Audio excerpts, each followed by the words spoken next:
Otto Hasibuan keheranan AF tiba-tiba menghilang, kini dikawal 3 pria gondrong. Pengacara Otto Hasibuan keheranan dengan informasi keberadaan AF yang tiba-tiba menghilang lalu sempat diketahui berada di Purwakarta. Ditambah lagi, kini AF dikawal 3 pria gondrong. Informasi itu diterima Otto Hasibuan dari Deddy Mulyadi, anggota DPR RI terpilih dari Gerindra yang aktif mengadvokasi para terpidana kasus Vina. Deddy Mulyadi mengaku diberitahu informasi keberadaan AF kala menyambangi kediaman ayah AF di bilangan Desa Palinggihan, Kecamatan Pleret, Kabupaten Purwakarta. Sementara itu Otto Hasibuan adalah Ketua Umum Perhimpunan Advokat Indonesia, Peradi, yang kini membela para terpidana kasus Vina. Ketika itu, Deddy Mulyadi mengantarkan Dede, teman AF, saksi kunci kasus Vina menceritakan kesaksiannya kepada Otto Hasibuan. AF, saya sudah bertemu dengan bapaknya. Karena kan bapaknya warga Purwakarta, kata Deddy kepada Otto seperti pada video yang diunggah di YouTube Kang Deddy Mulyadi Channel, Selasa, tanggal 23 Juli tahun 2024. Deddy pun menceritakan informasi keberadaan AF kepada Otto. AF ini juga pernah datang ke Desa Palinggihan, menurut informasi, cuma dikawal, Pak. Rambutnya gondrong mungkin teman ojeknya, kata Deddy. Ex-Bupati Purwakarta itu menjelaskan ciri 3 orang yang mengawal AF, berambut gondrong. Rambutnya gondrong 3 orang, selalu mendampingi, kata Deddy. Dengan mata serius memperhatikan pernyataan Deddy, Otto heran. Oh ya, kata Otto, Deddy merasa AF masih percaya diri bahwa dirinya masih terus bisa sembunyi dari berbagai tuntutan untuk bersaksi soal peristiwa penyerangan Vina dan Eki 2016 silam yang kini diragukan. Iya, mungkin sampai kemarin dia masih percaya dirilah, tapi gak tahu kalau besok lusa, kata Deddy. Deddy pun menceritakan kepada Otto, dia sudah meminta ayah AF agar mau membujuk anaknya. Karena kita kan bukan ingin menjarain orang, tapi bebasin orang, kata Deddy. Otto pun masih terpaku dengan informasi 3 orang pengawal AF. Oh gitu ya, tapi yang mengawal itu siapa? Tukang ojek atau yang lain, kata Otto. Otto pun menegaskan, jika 3 orang pengawal AF itu menghalangi upaya penegakan hukum maka itu melanggar hukum. Karena kalau ada orang menghalang-halangi untuk menegakkan hukum itu juga boleh salahkan. Mudah-mudahan yang mengawal itu teman baiknya, kata Otto. Deddy pun menimpali, karena saya dikasih tahu ada warga. Pak, waktu itu AF ada di sini ditemani 3 orang, rambutnya gondrong, katanya, kata Deddy. Otto tetap keheranan dengan informasi yang baru didengarnya itu. Waduh, luar biasa ya, kata Otto. Terjawab alasan kasus Vina bak benang kusut, 4 saksi kunci ulap cerita berbeda. Terjawab penyebab keruwetan kasus Vina yang hingga kini masih diselimuti tabir fakta. Pasalnya, kasus Vina bak jadi benang kusut lantaran 4 saksi kunci mengurai cerita yang janggal dan berbeda-beda versi. Hal itu terlihat dari rincian waktu sebelum kasus Vina Cirebon berdasar kesaksian 4 orang ternyata berbeda. Dalam kesaksian terbarunya, Liga Akbar mengaku bersama Eki sejak siang hingga sore sebelum kasus Vina. Sedangkan tukang tambal ban mengaku melihat Eki dan Vina siang hari.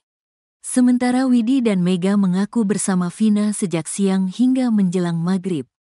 Rincian waktu ini menjadi penting untuk mengungkap kronologi utuh kasus Vina Cirebon. Berdasar hasil putusan pengadilan, Eki dan Vina melintas SMP 11 Jalan Perjuangan Cirebon pukul 21 waktu Indonesia Barat. Liga Akbar mengaku berangkat dari rumah ibu Eki di Majalengka pukul 15 waktu Indonesia Barat, Sabtu tanggal 27 Agustus tahun 2016. 30 menit kemudian, Liga dan Eki sampai di warung SMA 4, Warpat, Cirebon. Kata Liga Akbar, sekitar pukul 16 waktu Indonesia Barat sampai pukul 17 waktu Indonesia Barat, Eki pergi menjemput Vina.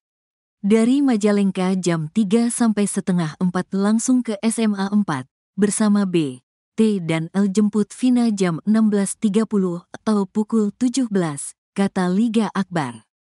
Eki kemudian kembali ke Warpat bersama Vina selepas maghrib. Setelah maghrib balik lagi dengan Vina. Hanya minta rokok, ngopi sebentar dia izin rapat organisasi, kata Liga Akbar. Anehnya, Oki Priando justru melayani Eki dan Vina untuk tambal ban tak jauh dari jembatan Talun Cirebon. Kata Oki, Eki dan Vina datang menambal ban pukul 13 waktu Indonesia Barat. Nambal ban, 2 tambalan, 2 bolongan, minum es di belakang bengkel, kata Oki Priando. Padahal di jam yang sama, menurut Widya Sari dan Mega Lestari, Vina ada di rumah. Pukul 12.30 waktu Indonesia Barat, Vina mengirim SMS pada Widi untuk meminta jemput di rumahnya, Desa Samadikun, Kecamatan Kejaksan, Kota Cirebon, Jawa Barat. 30 menit kemudian, Widi dan Mega sampai di gang rumah Vina. Dalam perjalanannya, Widi, Mega dan Vina berboncengan di satu motor. Pukul 14.15 waktu Indonesia Barat, mereka sampai di rumah Widi. Selama di rumah Widi, Vina sempat meminjam uang Rp50.000 kemudian ke warung beli mie instan lalu memasaknya dibantu Mega Lestari. Saat mie tersebut belum habis disantap, pukul 15.30 waktu Indonesia Barat, Vina diantar Mega ke kontrakan kakaknya, Marliana untuk meminta uang.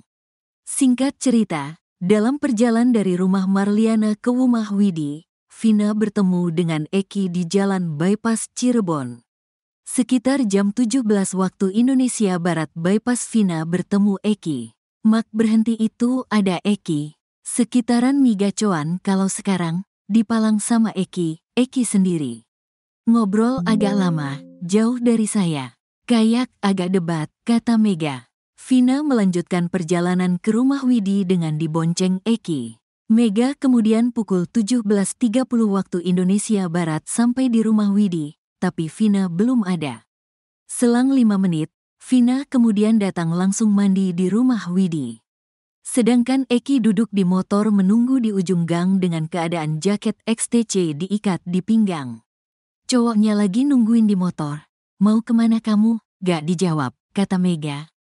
Vina langsung mandi. Mandinya lama, dandannya cepat, timpal Widya Sari.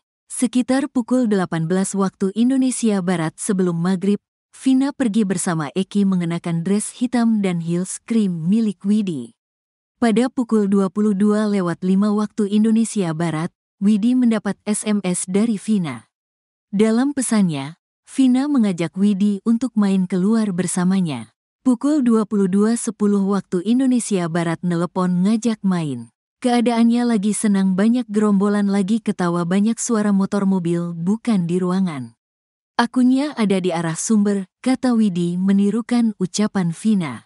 Jika rincian waktunya demikian, lantas siapa yang benar dalam kasus Vina?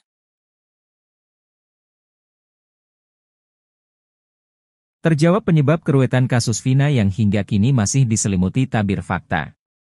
Pasalnya, kasus Vina bak jadi benang kusut lantaran 4 saksi kunci mengurai cerita yang janggal dan berbeda-beda versi.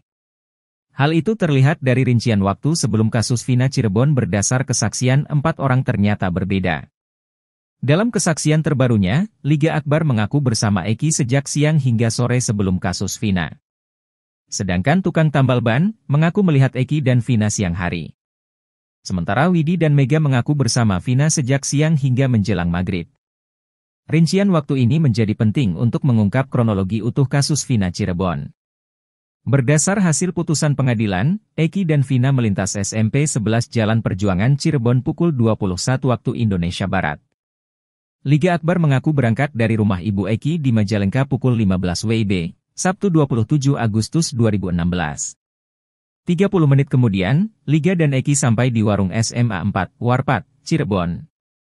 Kata Liga Akbar, sekitar pukul 16 WIB sampai pukul 17 WIB, Eki pergi menjemput Vina.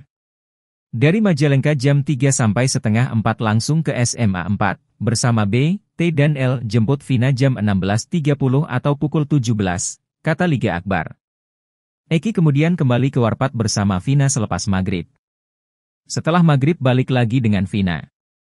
Hanya minta rokok, ngopi sebentar dia izin rapat organisasi, kata Liga Akbar. Anehnya, Oki Priando justru melayani Eki dan Vina untuk tambal ban tak jauh dari jembatan Talun Cirebon.